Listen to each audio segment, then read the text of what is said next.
we want to, that's how we like, we want to assign, I have trauma, and that's like, oh, she got trauma, so do I.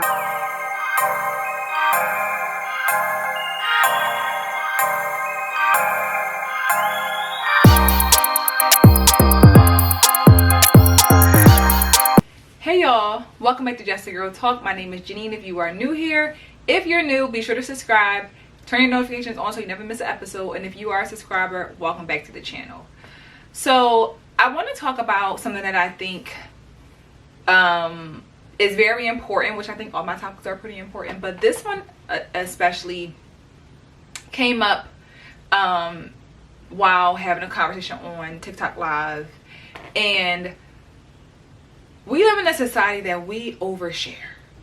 Like, we will tell our business to whoever will listen, and not even thinking about the effects of it on yourself when you share your information.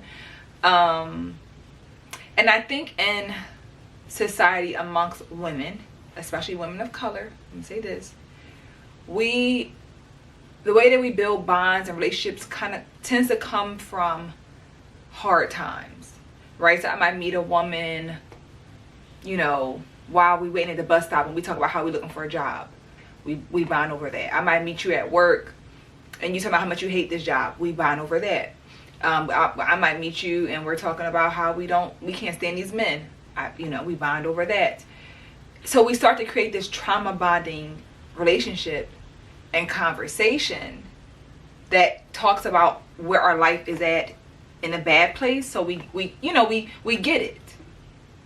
And that is the norm for a lot of the conversations that happen amongst women. It typically tends to be full of negativity. And women don't even realize that they're probably talking about something that's just full of negativity.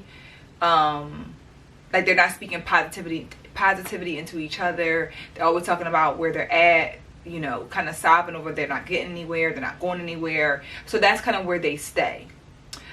So during this conversation on my live today, we were talking about what was the topic? The topic was about promoting 304 behavior, and the point of the conversation was to bring awareness to, like, why is this being promoted, the damages of promoting this type of behavior from women, and how it affects the community.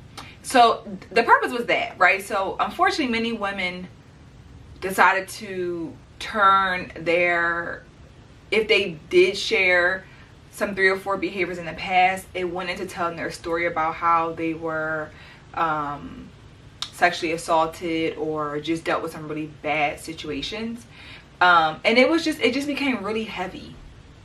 It became a very heavy conversation, full of everyone kind of just sharing their story, and the stories were,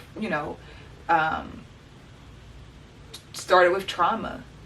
And as I was listening and allowing them to share, because I know that a lot of them don't have a space to share, so I'm grateful that Just a Girl Talk on my platform is a place where women feel comfortable to share.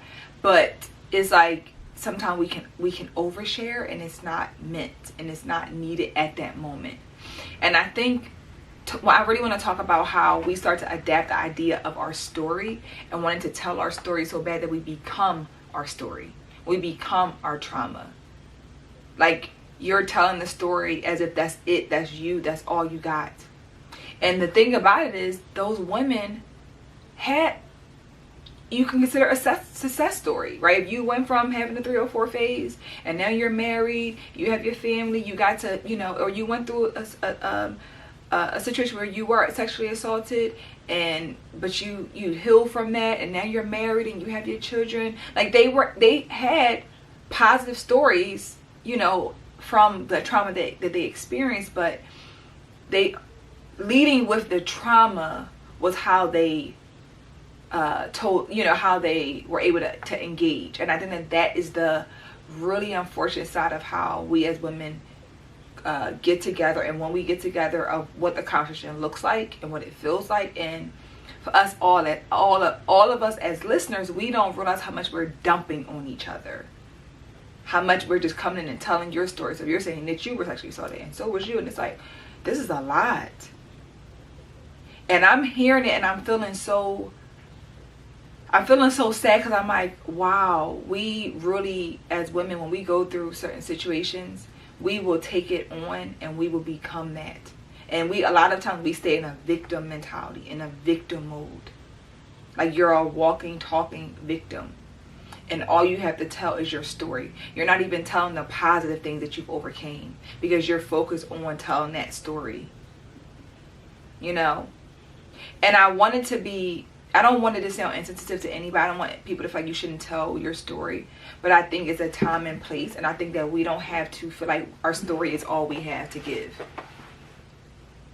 And again, like I said, especially in the Black community, now that we are openly talking about what we've been through, which is great, to not keep it all bottled in and know that other women have went through it. But it becomes a trauma bonding where I don't know if I like you because you cool, or do I like you because you've been through what I've been through.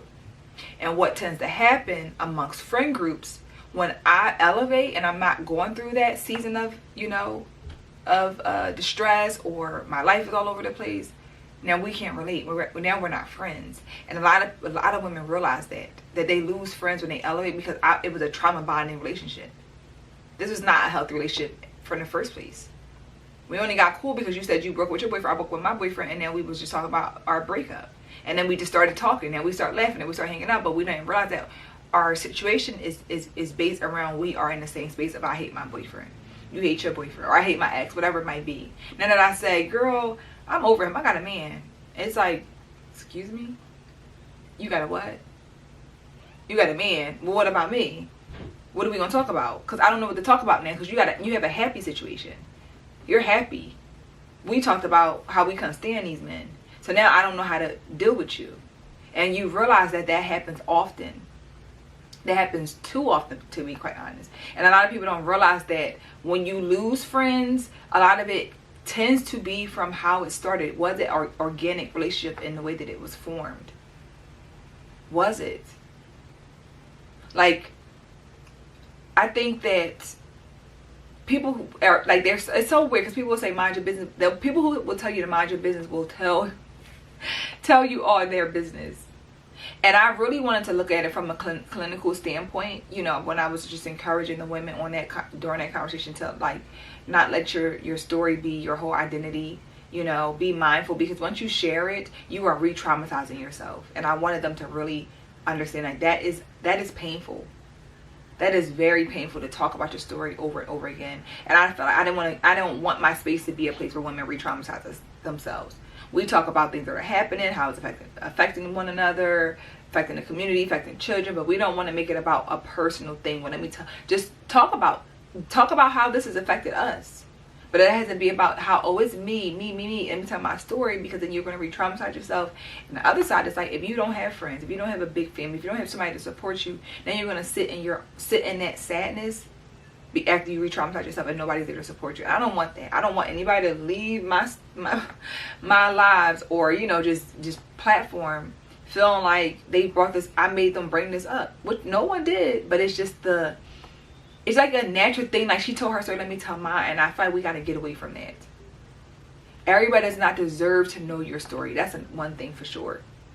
Everybody is not worthy of knowing your story, hearing your story, because your story is precious. It is sacred.